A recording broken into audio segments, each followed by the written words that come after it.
Today's video is sponsored by the team over at CoinMiningCentral.com. With crypto mining hardware prices falling, right now is the best time to snag that ASIC miner you always wanted.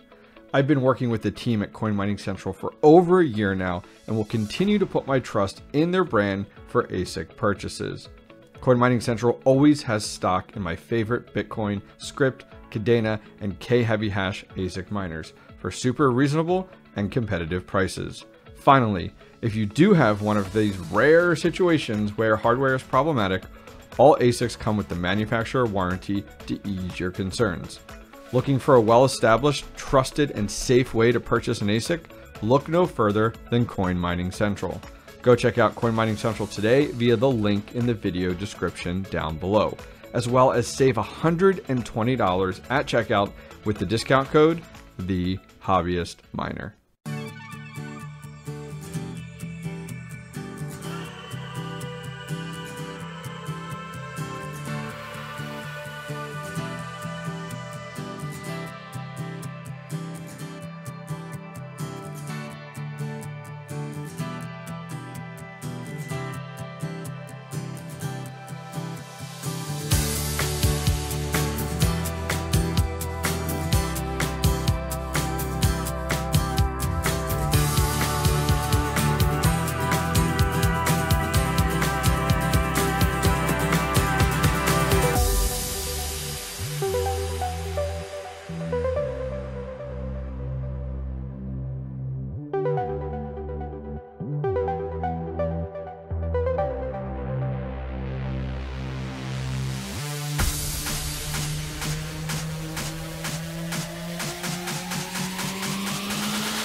What's going on, miners, and welcome back to the Hobbyist Miner channel. Well, as you guys could see, we've made some amazing progress on the shed over the last week, and it's really crunch time at this point. Man, these guys are noisy back here. But I've been working really hard. As you guys saw, we went ahead and worked on getting the floor painted. We got the flakes on, we did the clear coat. We were here till late just to go ahead and get the job done, but it's really coming together. We've ran into a few snags here and there when it comes down to just supply chain, getting a few things in. We'll talk about that in just a minute. But if you guys have enjoyed this so far and you want to check out more of my shed build, this guy, as well as another shed that I've built, my one back in my house, I have a full playlist. I'll put a link directly down below. All right, guys, let's head inside the shed and take a look. So, first thoughts here, floor is done. It didn't turn out perfect. I'll be honest with you, as I was doing it, I actually ran out of flakes. So it's a little bit less flakes right over here. It's a little hard to see with the actual reflection there, but the rack will be in the middle, so I'm not as concerned. Amateur mistake, right? But turned out pretty dang good for a 10 to 15 year old floor. I still need to go around and touch up some spots on the white paint there that I got some there, but don't know if you guys saw here. I can't remember where we left off, but yes, look at this. Woo! Looking good, plywood hung. All of this is good, so let's go ahead, step inside here. So talking about the floor a little bit, I was hoping that the clear coat would go ahead and seal up some of these cracks between the pieces of plywood, but it didn't. So after I was all done, I actually did a clear bead of silicone, wiped it all down between everything, so I think that'll work out well, just to help with moisture coming up through the floor and anything like that. So where should we start? Let's start over here. So if I didn't show this before, if I did, I'm sorry. Here we go. We have all of our meter boxes. They're all set and ready to go. Our PDUs, once again, huge shout out to Altair Tech. If you guys want, guys, these go for $99 on their store right now. They have the C19s and also C13s on there. It's metered, so you can see how you're doing, as well as you have an individual switch for this, not to affect the rest of your setup. Go over and check them out. They did sponsor this part of the shed. Huge shout out once again to Altair Tech. I'll put a link down below. Meter boxes, they're in place. We don't have power yet. Talk about that snafu in a minute. Meter boxes in place, good to go, all wired up by Mr. Electrician. Really happy with those. I am going to number each of the meter boxes with the PDUs, and then that'll match up with also on the miners. Put one of our fire extinguisher balls up here, just as a safety. Is it going to put out a full-blown fire? Most likely not, but if anything helps, that would be awesome.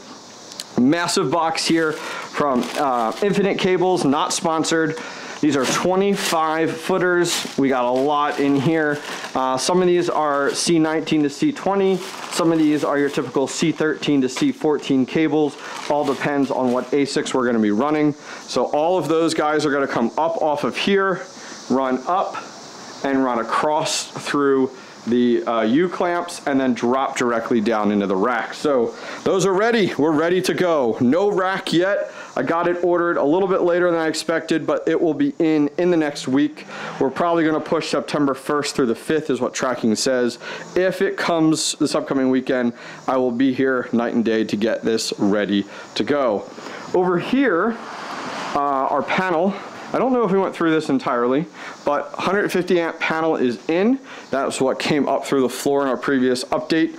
It comes up in through the back here. Mr. Electrician did a really good job. We have a few 15 amps in here that are going ahead, like taking care of the outlet here for our network equipment, taking care of our fans that are all up and running here, our outlet there with our switch, which goes to 4 of the lights. We also have another fire extinguisher. Look at the size of that puppy right over the rack.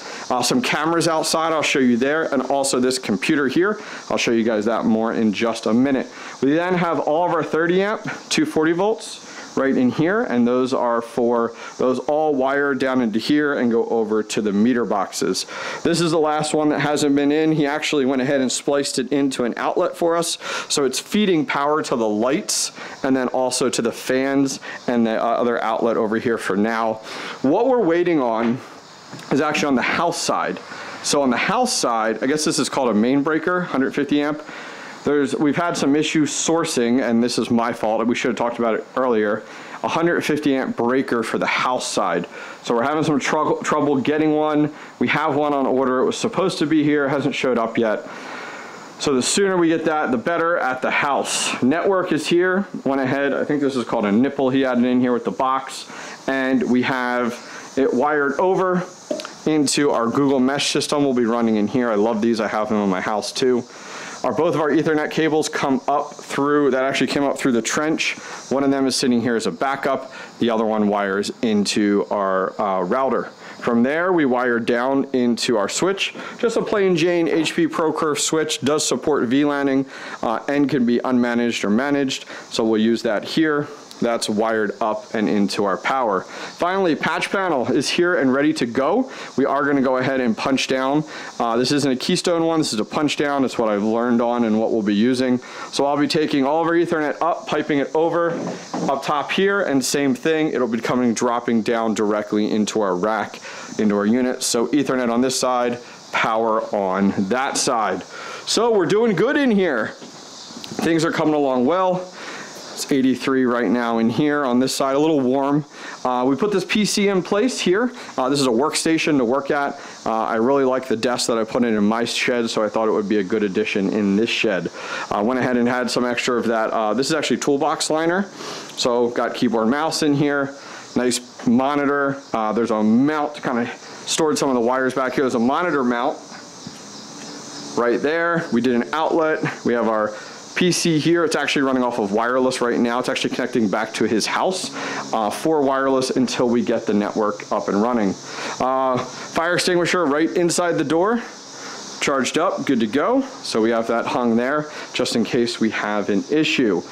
What else do we got? Rack in the corner, we're gonna put some supplies on. You know, my whole goal is when I come here to work or to troubleshoot things, I have everything I need here. Extra cables and everything will go here.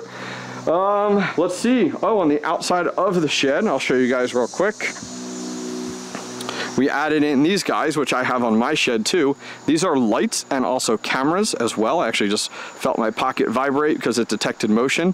When these detect motion during the day, they pop on, records. You can talk to people, set off alarms, all that stuff. At night, when they detect motion, they light up nice and bright, and the camera clicks on as well and alerts on my phone. There's no subscription for these and everything. It's actually pretty legit. 𝐓𝐵 is the brand. I have another one right over here on this side too, which is great. And then we did get the gutter. Take a look. The gutter is done to stop any water from falling directly in front of the intake, which I did on my shed as well. So many things I learned from my shed that I applied here. That's why I like to call this one Shed 2.0, because it's like all the mistakes I made on my shed, or the things I wish I did on my shed, I did in here. Great example. PDU wall keeps all the PDUs and a lot of that cabling out of the rack that's going to go right here. It keeps it off and out and separate, which worked out nicely.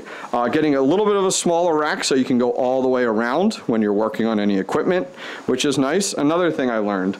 Another thing, switch out of the rack. Keep that space and real estate available for your hardware. Patch panel to help keep all that wiring cleaned up. My shed, it's an absolute mess, so that'll keep things cleaned up.